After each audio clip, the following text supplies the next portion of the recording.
First up, Suspiria. Look at that, a format change. So, Suspiria is a remake slash reimagining of a 1977 movie. This one came out a couple years ago.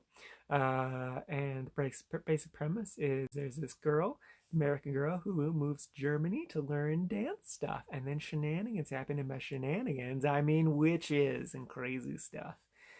Stars Dakota Johnson. Also got Tilda Swinton and Mia Goth, and I love Mia Goth from Emma, and she's kind of similar to that character in this one, and it's just great, and I love her, and expect more movies of hers. But yeah, this movie was great. I really, really loved it. I was kind of expecting there to be more spooks like throughout the entire thing, but then like I just got so wrapped up in the story, and I kind of forgot about spooks. And then like once spooks did start to happen, I was just like, it was, haha, haha, it was scary, it was messed up, it was just, oh my god. And then after the spooks went away, you just got like wrapped up in the story and you just kind of forgot about it. And then like you just get blindsided again later by it.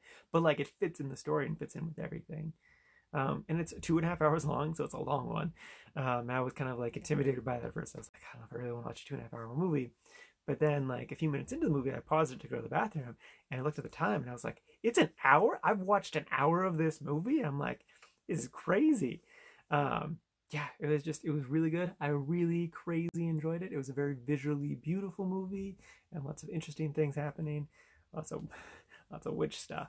Yeah, and something did get spoiled for me right away on accident. Because I accidentally saw like some IMDb trivia because I watch it on Prime and they have the IMDb trivia on the side, and that spoiled something, but it didn't ruin the experience. So that's good. I definitely recommend this one. Now on to Love Antosha. So Love Antosha is a documentary about the late great actor Anton Yelchin. He recently talked about him in Green Room and Thoroughbreds, but he is more famously known for Star Trek. He played Chekhov in the remakes of Star Trek. And it's a really beautiful documentary. I remember him dying. I remember being sad about it. But then this movie just fills in so much about his life, and it makes me even more sad about it because he had so much potential and he was gonna do so much, and he was on the verge of he was about to make his directorial debut, which he would have been phenomenal at. And just he had so many incredible ideas, and it was so sad to see him go after watching this. It was really cool to see like all the different people who ended up talking about him. Like I was surprised by Kristen Stewart showing up, talking about him for a bit. They dated when they were teenagers, and I was really surprised by Jennifer Lawrence, how much she was in it, just talking about him. Didn't realize how close they were. And then I loved how much of the Star Trek people talked about him, and they like talked about him so highly. And it's like all these actors, I kind of consider I don't know, step above him just like in their career wise than where he was. But just like they're just like really like building him up and stuff. I did end up putting it in quite liked rather than really liked it. I debated about that for a long time, and I ended up going with quite liked simply because I went into this thinking maybe I could recommend this movie to my mom because she loves Star Trek and she likes the actor.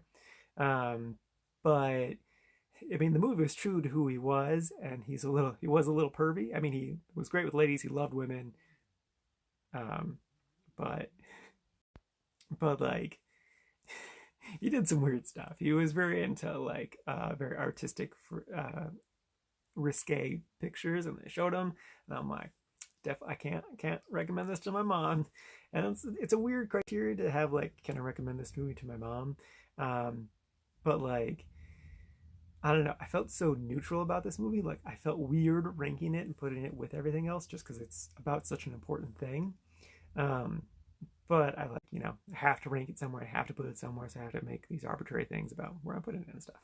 But yeah, it was still really good. Still good. I quite enjoyed it.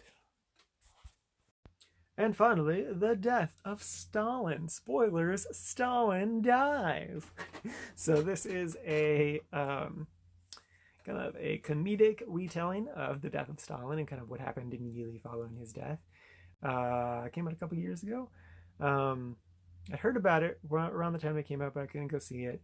And then, so I watched it the other day, And I knew I'd never seen it before, but while I was watching it, I was like, I know this scene. Like, I've seen this scene before. I was like, have I dreamed this before? I definitely haven't seen, I know I haven't seen this movie before, but how do I know this scene? How do I know exactly what Steve Buscemi's about to do? Um, After I was done with the movie, I was like looking for discussion threads and stuff. Turns out History Buffs, this awesome YouTube channel, he watches historical movies and then talks about their historical accuracies and inaccuracies. And he did one on the Death of Stalin, and it was good. The YouTube video was good. So this movie got great reviews. Everyone online that I saw talking about it loved it. There really wasn't a much of hate, but for whatever reason, it just didn't connect with me, and I didn't find it funny. I wasn't laughing. But then when I went through and rewatched the History Buffs episode, I was laughing at that. I was laughing at like the way he cut those jokes in, and he really just let scenes kind of like play in full, or like bits play in full, like the whole joke. And I'm like, I was laughing so much there, but I wasn't laughing during the movie, and I just don't know why. It seemed like a funny movie, but it just wasn't funny to me for whatever reason. And other people loved it. He loved it. The history buff guy loved it, but I just didn't enjoy it. I don't know.